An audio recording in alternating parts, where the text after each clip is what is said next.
Make sure to switch off the TV and either turn off the lights in the living room or your bedroom. Understood? We need to conserve electricity. I reminded my family before heading out for some distance shopping. Whether we're leaving or staying home, we're all dedicated to energy conservation, diligently turning off lights and adjusting the air conditioner. Today was no exception. We exchanged reminders as I left. However, upon returning a few hours later, our once familiar home had transformed entirely. You're all about saving, right? Well, I'm saving electricity for you, echoed Amelia's sinister laughter. Sneaking in unnoticed, Amelia had tampered with our home's breaker, causing a major disruption. And the reason behind her mischievous act was, my name is Emma. At the age of 29, I tied the knot with Liam, my partner of the same age, and settled into my in-laws' residence. Sadly, my mother-in-law had already passed away, leaving my father-in-law, James, who suffered from a respiratory illness, to live alone. At Liam's urging, concerned for his father's well-being, I agreed to move in and continue with my job. Sharing the house was Amelia, James's unmarried sister, with whom I never quite found harmony. James, much like Liam, was a gentle and kind soul, while Amelia proved to be quite the opposite, volatile and temperamental. My straightforward nature often clashed with hers, but due to my seniority, I somehow managed to maintain a semblance of order. Aside from the occasional friction with Amelia, life in the household was tranquil. However, within 6 months, James's health took a turn for the worse. His condition necessitated the constant use of an oxygen machine, rendering him unable to be left alone during the day. Both Amelia and I held jobs, leaving no one to provide care for James in our absence. Although the logical solution would have been to arrange for his care in a specialized facility, James adamantly refused to leave the home that held cherished memories of his late wife. After much deliberation with Liam, we decided that forcing James to leave would be too cruel. Instead, we opted to hire a caregiver to assist him at home. Little did we know, this decision would unravel into a host of new challenges. Already at odds with me, Amelia harbored a strong aversion to strangers entering her domain and took to harassing the caregiver. Unbeknownst to us, she became verbally abusive and sarcastic, impeding their duties and lodging repeated complaints with the agency, questioning their competence in caring for her father. By the time we discerned the root of the issue, several caregivers had resigned, and the agency informed us that they could no longer send replacements. Frustration brewed as other agencies turned us away, likely due to our tarnished reputation. It seemed we had been blacklisted, all thanks to Amelia. With our prospects for external assistance dashed, we were left to devise a solution. Amelia, ever self-absorbed, had distanced herself from the family dynamic. Despite my husband's attempts to intervene as her brother, their interactions only fueled heated disputes, ultimately prompting him to suggest she find her own living arrangements. This suggestion, however, further incensed Amelia, leading her to vent her grievances to me, perhaps perceiving me as a less formidable adversary than her brother. Overhearing the expectation placed on me as a daughter-in-law to care for James, while my husband was expected to continue working, ignited yet another dispute between us. This tense situation deprived James of the peaceful recovery he deserved. Refusing to succumb to Amelia's pressures, yet unwilling to simply stand aside, I found myself torn. Grateful for James' efforts to welcome me into the family despite his illness, I made the decision to resign from my job and devote myself to his care. Though daunting, I resolved to gradually acquire the skills of caregiving, recognizing James as part of my own family. As I made the commitment to step into the role of caregiver, James and my husband expressed their gratitude with tears of appreciation. Learning the ropes of caregiving from scratch proved to be a formidable challenge, yet James consistently offered words of encouragement, easing my journey despite the inevitable struggles. However, amidst this transformation, one constant remained: Amelia. Despite neither contributing to household chores nor assisting with caregiving responsibilities, she made no move to vacate the premises. On her days off, she would vanish, seemingly absorbed in her own pursuits. Despite my newfound availability, my time was consumed by James's care and my studies in caregiving. While my husband and I shared the burden of household tasks, any oversight on our part was swiftly met with Amelia's complaints. Emma's decided to take on both caregiving and housework, hasn't she? Seems like you prefer handling everything yourself. Amelia's taunting remarks echoed whenever I dared to assert myself. Any hint of pushback was met with her unpleasant retaliation. Despite her relentless harassment, she was inevitably discovered and reprimanded by my husband and others. Each time, she'd adopt the guise of the victim, asserting, "James is too kind to speak up, so I'm doing it for him." Predictably, this pattern persisted, exacerbating the stress of managing household tasks under her constant interference. Gratitude filled my heart for the caregivers who persevered, maintaining their composure and providing care for James despite Amelia's disruptions. Not only myself, but James and the rest of the household grew weary of her persistent attitude. Then, one day, as my husband and I quietly discussed strategies to encourage her independence, Amelia abruptly announced, "I'm engaged and I'm moving out. Goodbye, Dad. I'll visit occasionally."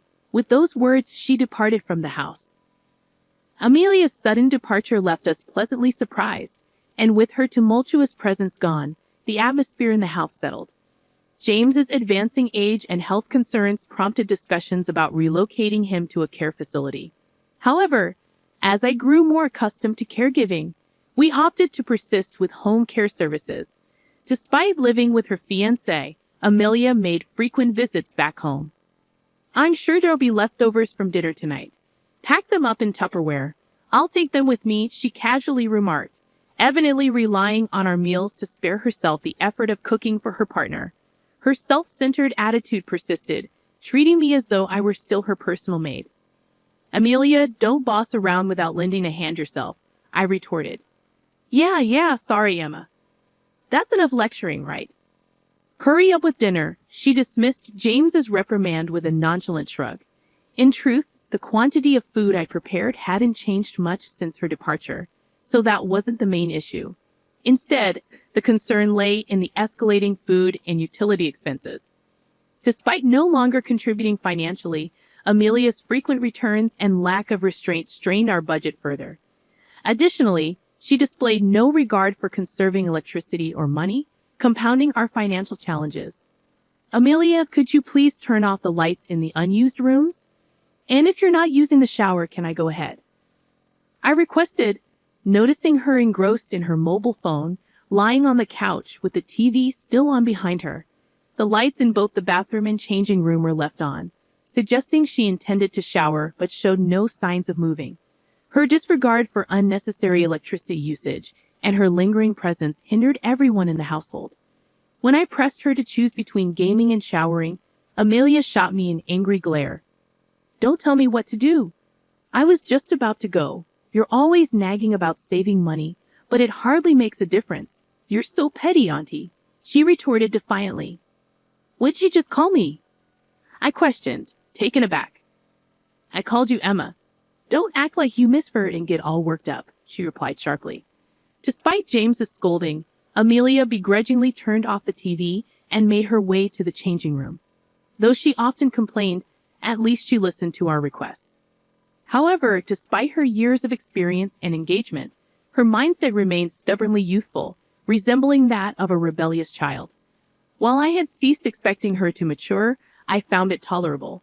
Unfortunately, even after her departure from the household, our relationship with Amelia remained strained. I had hoped that our shared goal of saving money could serve as common ground for our family, but it appeared increasingly unlikely. On a particular day, I found myself driving to a sprawling shopping mall located far from our home, tasked with an errand for James.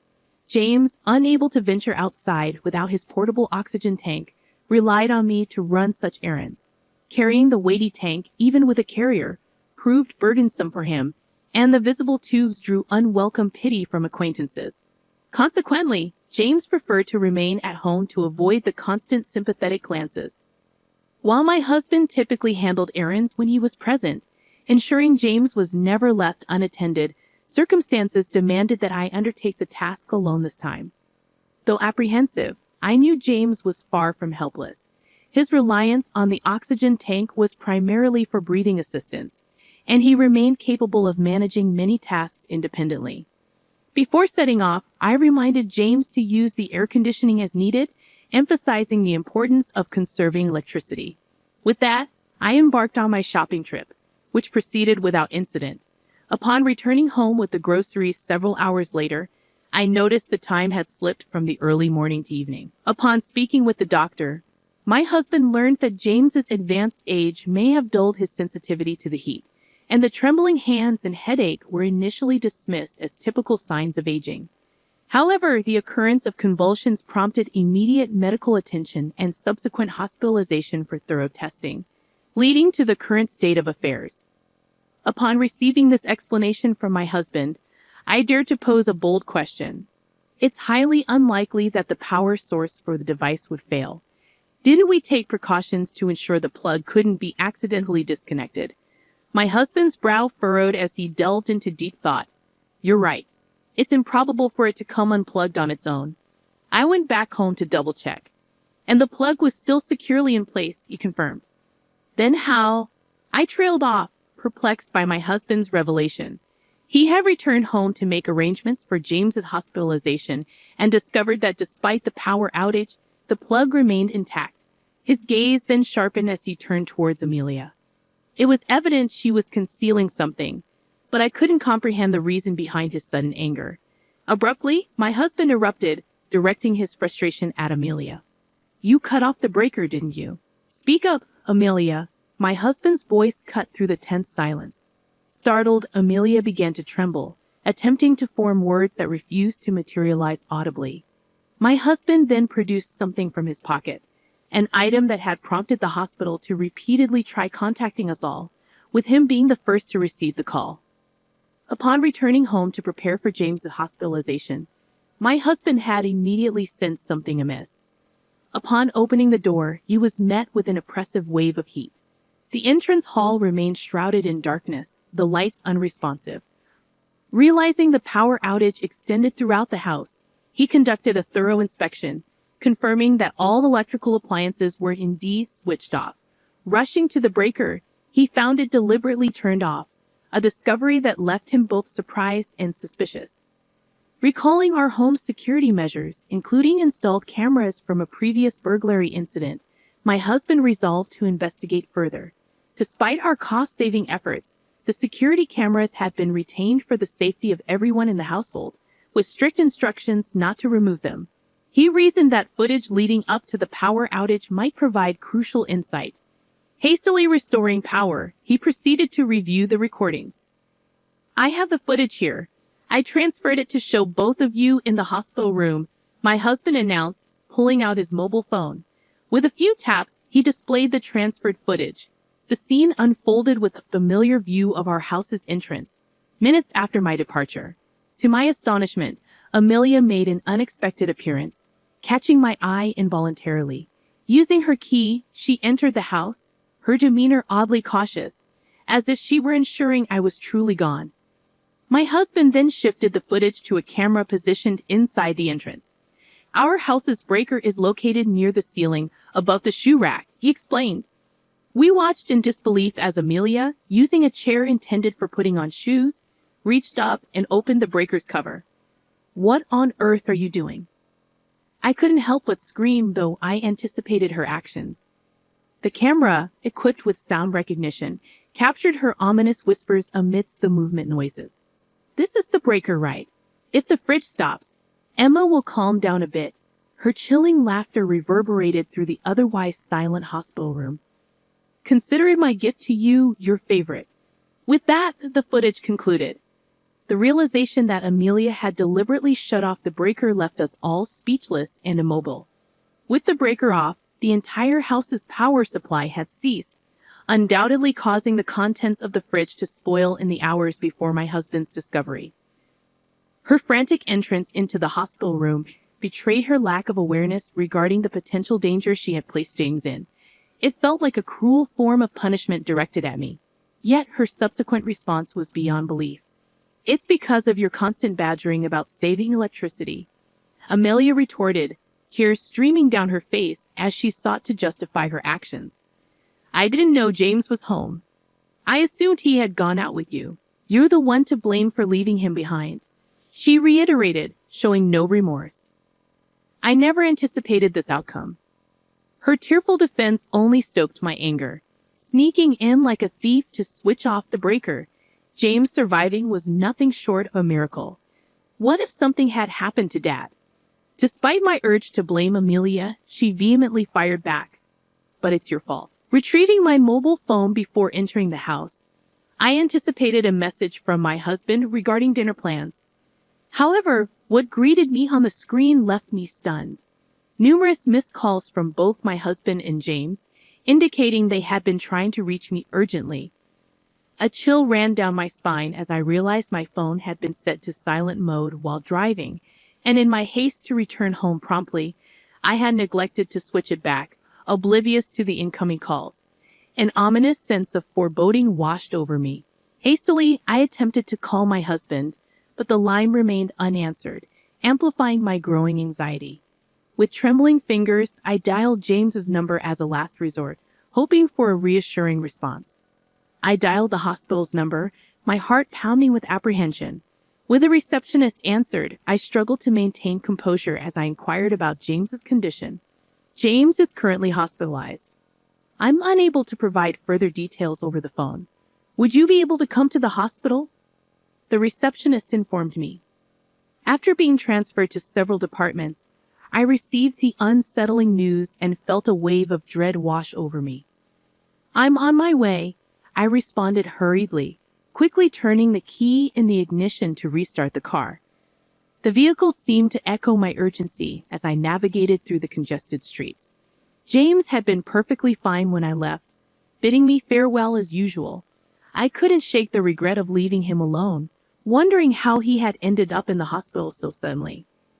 Upon arriving at the hospital, I followed the directions to the designated room, tension gripping every step down the corridor. Quietly pushing open the door, I was met with the unexpected sight of my husband, whom I had been unable to reach. We exchanged surprised glances, and he explained that he had been at the hospital waiting for James's test results, which accounted for his unavailability. I couldn't get through to you either, he added. It's all right. So how is James? He inquired, prompting me to turn my gaze towards the bed where James lay sleeping. Though his complexion seemed slightly pale, his breathing, my primary concern, appeared steady. He's all right. There's nothing to worry about. He's here for some routine tests, I replied, a sense of relief washing over me. Upon hearing my husband's reassurance that James was out of danger, a wave of relief washed over me. However, the question of why James had been hospitalized lingered on the tip of my tongue. Before I could voice my inquiry, the room's door swung open with a sudden force. Amelia rushed in, her eyes wide with fear, paying no heed to our presence as she darted straight to James's bedside. Upon seeing him lying there, she let out a piercing scream. What happened, Dad? Her voice echoed with panic, prompting my husband to rush to her side in an attempt to soothe her. Please, Amelia, calm down, he urged gently, attempting to ease her away from the bed. Eventually, her frantic cries subsided, only to be replaced by a glare directed squarely at me, followed by a torrent of accusatory words. What were you doing while you were with him? Her intense emotion overwhelmed me, leaving me speechless as my husband intervened, attempting to defuse the situation. However, Amelia's anger remained squarely focused on me. Caught in a whirlwind of confusion, I struggled to comprehend the situation unfolding before me. James required oxygen, but the sudden hospitalization seemed inexplicable. Can we please discuss this calmly? My husband's composed voice cut through the tension, offering an explanation based on what he knew. James had been brought to the hospital because the power to his oxygen device had been inadvertently switched off. While I was away, James had been resting in his room when a power outage occurred, disrupting his oxygen supply. Awakened by a sudden bout of breathlessness, James frantically attempted to restart his oxygen device, only to find it unresponsive. Unable to reach either myself or my husband, he resorted to connecting a portable tank to ease his distress, though lingering anxiety gnawed at him in our absence. Beset by a throbbing headache, James resolved to seek medical attention at the hospital, a task typically facilitated by us. However, his trembling hands rendered even the simple act of dialing a taxi challenging. Faced with this predicament, James ventured to seek assistance from nearby neighbors to summon a taxi. The sight of him at their doorstep elicited a startled scream from one of the residents. Hurriedly ushered indoors, James was laid down and provided with ice packs to alleviate his discomfort as they awaited the arrival of emergency services. It was during this waiting period that James came to the realization that he had succumbed to heat stroke. Following prompt and appropriate treatment at the hospital, James's condition stabilized, ensuring his safety. James wouldn't be in this situation if not for you. Her accusations piercing my heart. Perhaps leaving James alone was indeed my mistake. Was assuming he wouldn't want to accompany me too far a misguided decision. The tension in the hospital room thickened until, unexpectedly, James broke the silence. Enough! He scolded firmly, though his voice was weakened by illness, his inherent calm shattered by the situation. His sudden outburst caught us all off guard, our attention shifting to him in unison. Do you even realize the gravity of your actions? You've caused distress for everyone and nearly cost me my life. James's eyes glinted with a mix of anger and disappointment. His typically gentle demeanor was replaced by a stern tone, jolted awake by Amelia's loud protests and the tumult in the room. He had heard everything, including the discussion about the surveillance cameras. If you're going to continue causing such a disturbance, you might as well leave and never return to this house, he admonished sharply. Amelia's complexion paled, and she froze momentarily before bursting into loud sobs, which only added to the disquiet. Despite her apologies, James insisted on her departure, and my husband escorted her out of the room. James was discharged from the hospital just a few days later. When we arrived to collect him, he greeted us with a smile, appearing to have recovered well. However, upon returning home, Amelia awaited us at the front door. It was the first time she had shown herself since the incident. While we anticipated an apology, her words echoed those from before. It's your fault. All of this is because of you, and James's suffering is on your hands. Both James and my husband were exasperated, unwilling to accept responsibility and continuing to lay blame on me. James took a step forward. Consider yourself fortunate that I'm not involving the authorities because you're family. But make no mistake, your actions are utterly inexcusable. His voice, as cold as it was in the hospital room, remained unchanged, leaving Amelia silenced. But James's condemnation didn't end there. It was apparent that he harbored a deep-seated disdain for her. Consider this dissownment. It's astounding that you still fail to grasp the gravity of your actions. Stay away from our home, he pronounced with vehemence, pushing past Amelia and striding forcefully into the house. Caught off guard, she stood there in stunned disbelief, not anticipating such severe consequences from her father. Standing firmly by James's side, we followed him inside, leaving Amelia behind. Despite her subsequent attempts at apology, James remained steadfast, refusing to acknowledge her efforts. Having been troubled by her actions one too many times, we offered no sympathy and upheld James's decision. Requests for financial support for Amelia's wedding and honeymoon were met with staunch refusal from James, who also declared his intention to abstain from attending the ceremony. In a desperate bid to salvage the situation, Amelia cornered me outside the house one day, pleading for forgiveness and urging me to intercede with James on her behalf.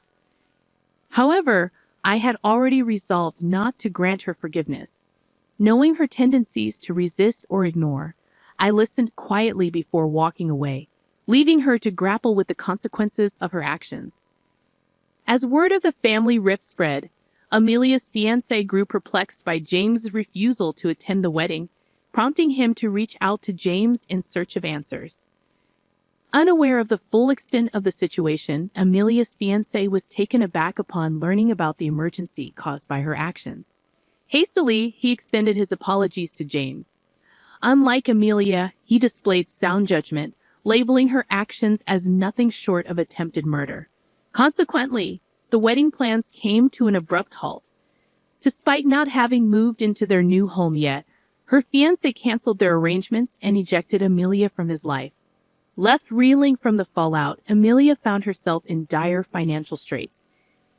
Having already quit her job and depleted her savings on beauty treatments and wedding preparations, she was left virtually penniless to shoulder the financial burden of the canceled wedding. Amidst Amelia's turmoil, she didn't seek solace at our doorstep. Meanwhile, the three of us found solace in a newfound tranquility in her absence. James's health appeared to be on an upward trajectory, though we remained cautious given his age. At present, the idea of a care facility seemed unnecessary. In fact, we were even contemplating a trip, relishing in the prospect of peaceful days ahead.